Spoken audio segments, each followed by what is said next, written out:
Mi nombre es Dante Choque Cáceres, soy de Arica, de profesión soy ingeniero comercial y estudié un magíster en gestión para la globalización en la Universidad de Chile y a partir de mi profesión es que derivé al tema indígena. Constantemente yo soy de Arica y por lo tanto muchas de las cosas que ocurren en Arica tienen como factor el pueblo aymara.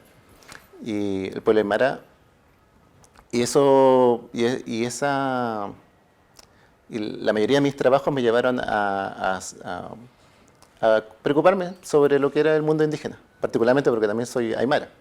Entonces es en un instante en el cual yo hago un doctorado en estudios latinoamericanos en la Universidad de Sydney y dedico mi investigación a investigar el mundo indígena y particularmente a hacerme cargo de las dudas, de los intereses que otros indígenas tenían respecto al tema. Particularmente yo veo que hay una diferencia en lo que se investiga respecto al mundo mapuche con el mundo aymara. Y lo pongo de la siguiente forma, porque el mundo aymara está en la frontera. Está en la frontera, en la parte norte de Chile, y colindamos con dos países, Perú y Bolivia, en la cual el mundo indígena tiene cierta gravidez en las cosas que se ocurren. Y Arica como ciudad se ancla a estos dos países, a Perú en su historia, a Perú y Bolivia. Particularmente porque Arica tiene menos de 100 años en la República de Chile. Antes Arica era peruano. Y ocurre que en esta historia hay muchas dudas respecto a cómo el mundo aymara ha ido progresando con el tiempo. Y ese fue mi interés de investigación. Yo creo que yo creo que si se ve por disciplina, sí. Uno ve que la ingeniería comercial y las ciencias sociales como no se cruzan. Pero la ingeniería tiene que ver con las soluciones de los problemas de las personas. Y en mi profesión, particularmente, yo estaba enfocado en lo que era la formulación de proyectos. Y en los proyectos siempre tenemos muchas variables sociales. Hablamos de pobreza, hablamos de situación de la educación, hablamos de muchas cosas, y esas cosas te llevan a veces a reflexionar desde la economía, pero no necesariamente tu solución es económica, porque tienes que reflexionar desde la ciencia social. Es por eso que también estudio un doctorado en estudio latinoamericano, un poco para reforzar el hecho de que yo entiendo ese planteamiento.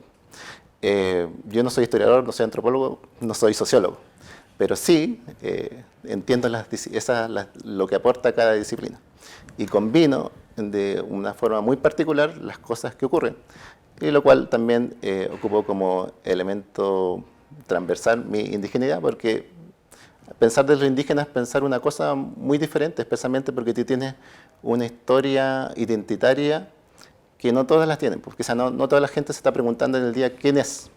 Un indígena sí se pregunta regularmente quién es.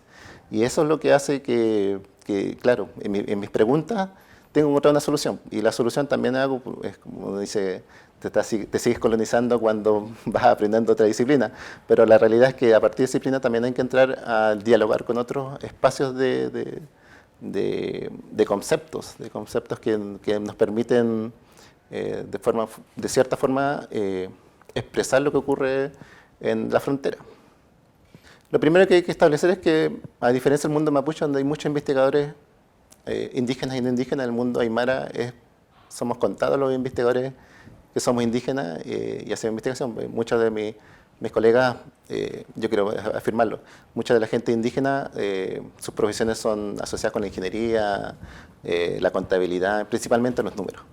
Y son muy pocos los que se derivan quizás a estudiar historia, ser abogado o ser antropólogo. Entonces, la cantidad de gente que estudiamos el tema indígena y que somos indígenas somos pocos y nos conocemos. Eso es lo primero. Lo segundo es que plantarte en la frontera es plantarte muy lejos del centro. Entonces, tienes que como que llevar toda tu forma de presentar los problemas a partir de lo que dice la frontera. Y la frontera te dice que hay un sujeto indígena que más que ser un sujeto social o quizás político, es geopolítico. Porque es en su historia que se ha valorado de esa forma. Y lo planteo de la siguiente forma. En la historia, el norte de Chile es chilenizado después de la guerra del Pacífico. Y esa chilenización lleva a que el Estado de Chile recuerda a todo aquel indígena que demostraba su nacionalidad a favor de Chile y expulsa y violenta a la gente indígena que estaba relacionada con Perú.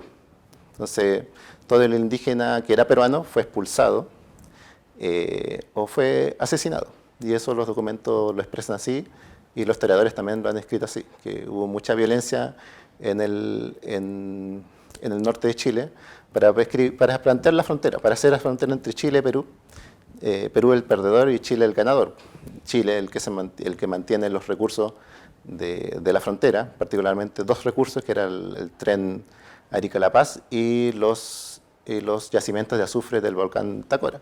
Eso también lleva a que la frontera entre aquellos tiempos, el departamento de Tacna y Arica, se modifiquen, porque la frontera habla que el volcán Tacora, o sea, el sector del volcán Tacora y un sector del tren Arica-La Paz pertenecían a Perú. Entonces ahí hay un tema, y eso también refuerza el hecho de que el indígena tiene esa visión, el plantearse chileno distinto a Bolivia y distinto a Perú.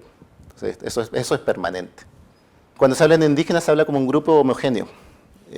Incluso parece si es que estuvieran todos conectados, que aymaras con mapuches están conectados, incluso con la gente rapanui, y esa geografía que nos divide, que nos separa, parece no existir porque hablamos de los pueblos, algunos dicen nuestros pueblos indígenas, los pueblos indígenas, o cómo se refieran. Hay un hecho de que parecemos todos iguales, pero la realidad es completamente diferente. Primero, geográficamente estábamos separados, quizás en el norte de Chile, en una isla, en el sur de Chile, los mapuches en la región de la Araucanía y quizás en las otras regiones, en Arica, en los aymaras, no solamente en Arica, sino que en Tarapacá y en Antofagasta. Y lo otro es que es importante también, que tampoco no parece revelarse, es que hay un sujeto indígena que ha ido moviéndose de sus territorios tradicionales. Entonces hay aymaras en Santiago. Entonces eso también llama mucho la atención, particularmente porque cuando se hace una consulta indígena se dice vamos a consultar al mundo aymara.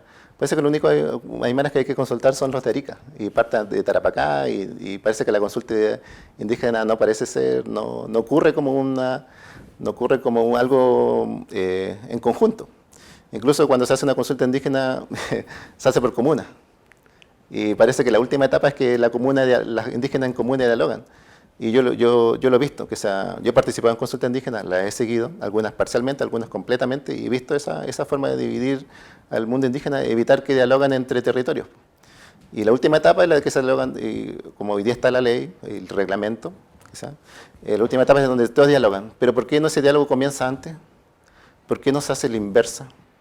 ¿Por qué tenemos que llegar a que todo parece como una recolección de opiniones e intereses que después al final se conjugan y después sale un resultado? Pero si el ejercicio fuera al revés, si todos los pueblos indígenas nos juntáramos a discutir cómo queremos ser consultados todos, más que aplicar un proceso de consulta bastante burocrático y con etapas que deben cumplirse en tiempos no indígenas. Y hablo de tiempos no indígenas de lo que establece el decreto 66. A comienzos de este gobierno, hay un tema muy fuerte respecto al problema que suscitó con el tema del Haya, entre Chile y Bolivia. Y eso llevó al ministro de Relaciones Exteriores a visitar dos regiones, Arica y Antofagasta. Y en el caso de Arica, su foco principal fue el tema de conocer emprendedores, tanto en la ciudad como en el altiplano. Pero frente a esa situación de conocer el altiplano, subyace el hecho de que se da cuenta que el altiplano está en despoblamiento. Y está en despoblamiento y también en cierto grado de pobreza. Y ese grado de pobreza se vuelve un interés para el Ministerio de Relaciones Exteriores. Y asume la tarea de crear a lo que hoy día le llaman Plan Parinacota. Este Plan Parinacota sigue siendo va a ser un resultado que no se diferencia mucho, o sea, sí se diferencia respecto a los gobiernos anteriores, porque se focaliza principalmente en los que son las comunas rurales. Anteriormente hubo un plan de zonas extremas que se implementó en la región, el cual le puso muy poco foco a lo que ocurría en el altiplano, y es en el altiplano y precordillera, y ese foco lo trata de cubrir el Plan Parinacota. Y una de las particularidades a las cuales el ministro Ampuero ha denotado es el despoblamiento. O sea, el despoblamiento como un problema que hay que resolver. Y hay que repoblar el altiplano con gente para afirmar la soberanía. Soberanía que se mira desde una mirada anterior, no tan contemporánea. ¿Sí? La soberanía con la presencia de la persona, más que una soberanía de otras formas o de otras concepciones. Hablemos que el mundo aymara tiene una tradición de negociar. Uno lo puede asociar con una tradición cultural, otro lo puede asociar con una tradición también política que ha ido avanzando. El diálogo entre pueblo aymara y el Estado ocurre muy tempranamente en los 60 con la aparición de la Junta del Alto de Arica y la implementación del plan andino en los pueblos del interior, en aquellos tiempos llamados pueblos del interior. Y desde ahí el indígena empieza a dialogar. Entonces hay un proceso que se mantiene constantemente hasta el momento de la regionalización. Y la regionalización hace desaparecer todas estas dos instituciones y lo que lleva a una pausa. Pero cuando emerge nuevamente el tema indígena en los 80, el aymara ya estaba, o las comunidades aymara, o los dirigentes aymara ya tenían cierto grado de conocimiento. Es decir, no es una cosa tan nueva, digamos. Lo que hace la aparición del Convenio 69 es instalar un nuevo espacio de negociación. Y ese nuevo espacio de negociación, a pesar de que haya habido cierto rechazo, siempre ha habido participación. Hay una diferencia entre lo que ocurre en el mundo aymara con el mundo mapuche, y esa diferencia hace que el aymara vea como una oportunidad el Convenio 169. Sea cual fuese el decreto implementado. Hay quejas respecto al decreto, al igual que todo el país. Sin embargo, siempre ha habido participación.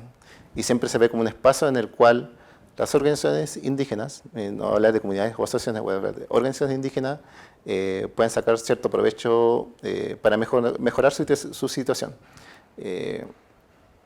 ¿Cuál es el tema? El tema es que a veces los resultados de la consulta indígena no reflejan lo que ha ocurrido en todo el proceso.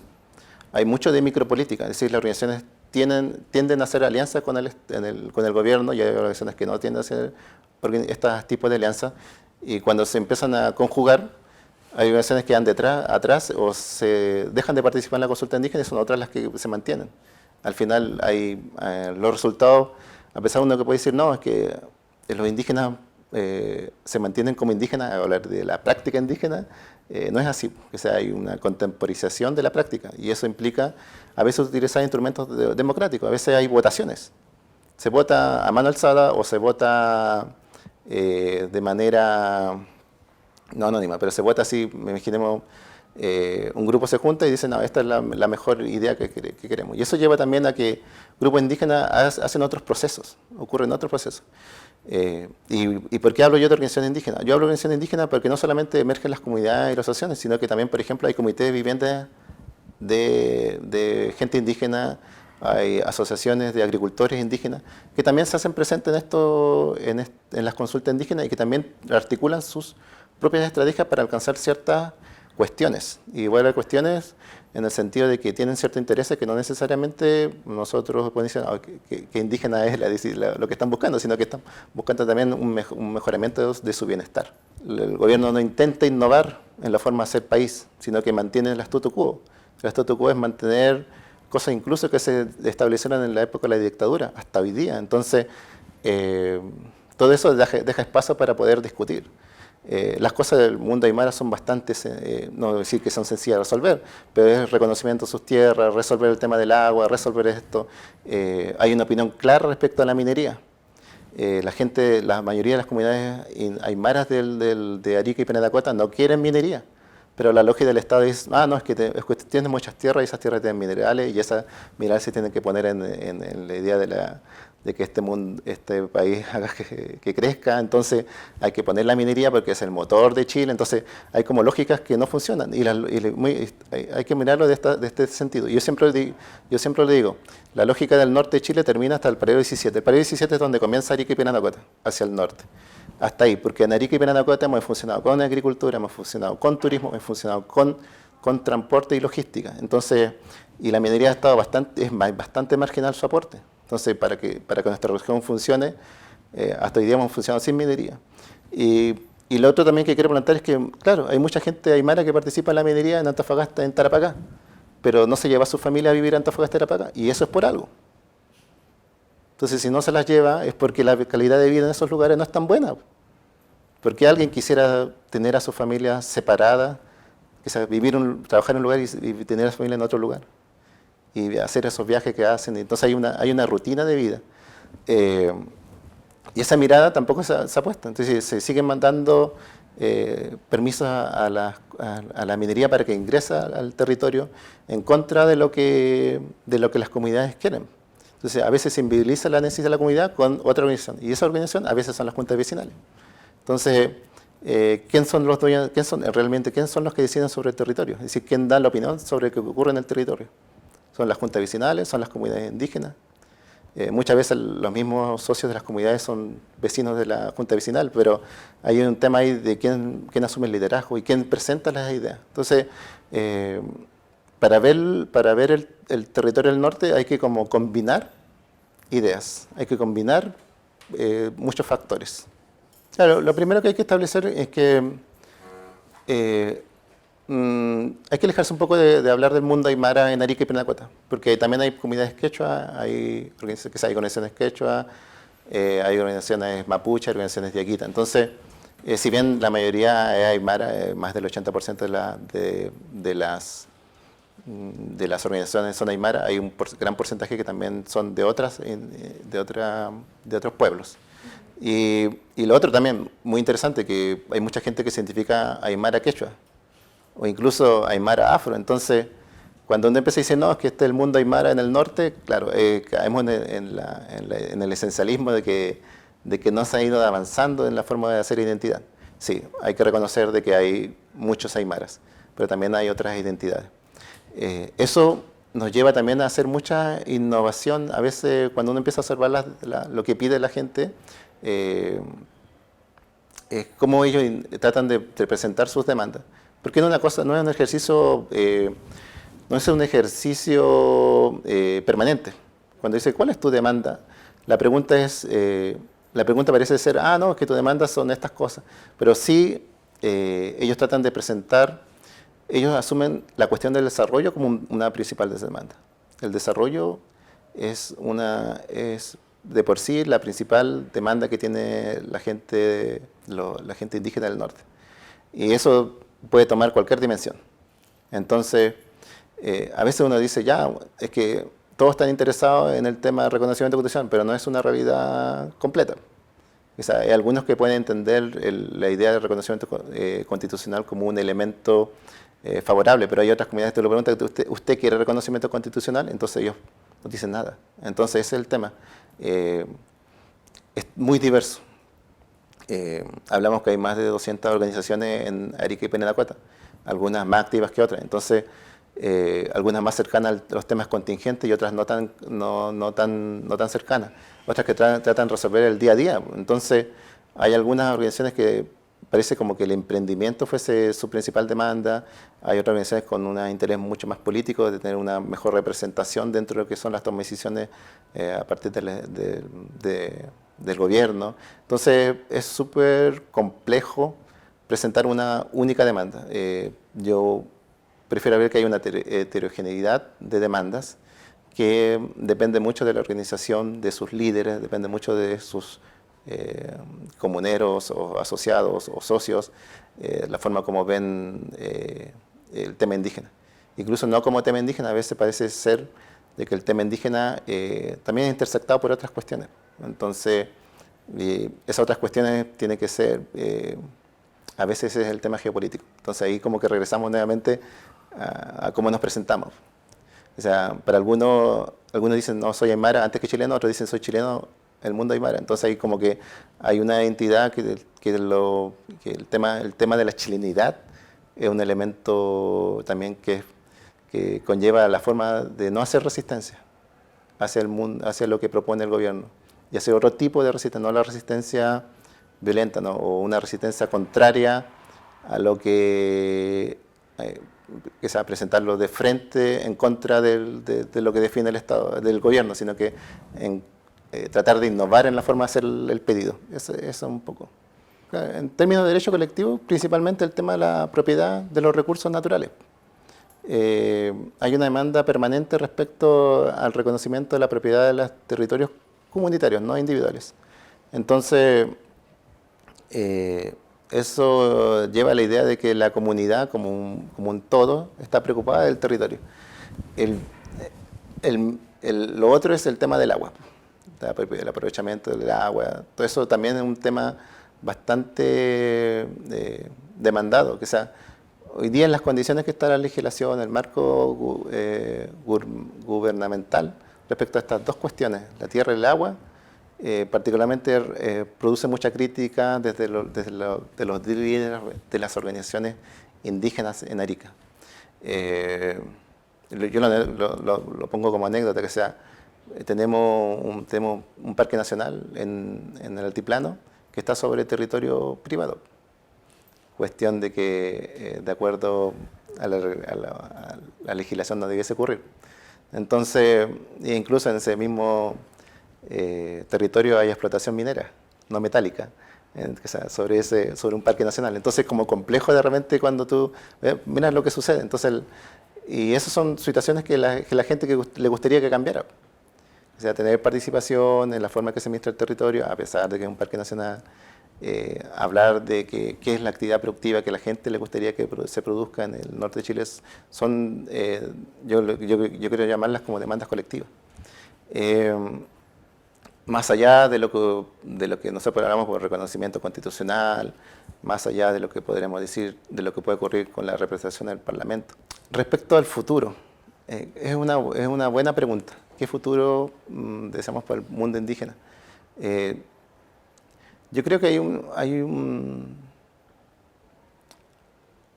hay una separación tan enorme respecto a la situación que vive en Santiago, que vive la región de Reconía y Arica, que son brechas que a veces uno le gustaría que desaparezcan. Particularmente en el tema del bienestar que uno puede alcanzar, las condiciones que tú puedes tener. Yo tuve la oportunidad de ser becado para estudiar en el extranjero, pero yo quizás soy uno de miles de personas que también le hubiera gustado estar en el extranjero. Claramente, yo he superado ciertas desventajas. Yo no vengo de un estrato social medio, vengo de estrato social que hoy día se categoriza como extrema pobreza. Y mi familia y yo, y junto a mi hermano, hemos logrado superar todos estos problemas. Pero no fue fácil. Y no ha sido fácil. Y cada vez que yo veo el presente, veo que es más difícil. Entonces, esas son las cuestiones. Se ha hecho está la separación de lo indígena, de lo indígena respecto a lo no indígena, que parece insuperable. Entonces, yo tengo un hijo y yo si lo miro, yo digo, va a tener que enfrentar un mundo de vallas. Y esas vallas no son naturales, sino que han sido creadas por las condiciones que nos diferencian.